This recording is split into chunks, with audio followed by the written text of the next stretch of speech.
कईनी तो बड़ी निमन विचार तोहार लागला। आगे सुनो बोलो।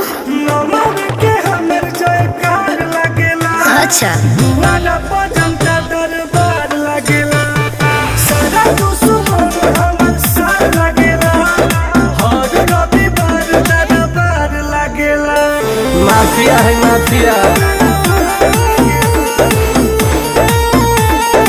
चला झुमा के झुलबुल झुला दे फिर भी यार।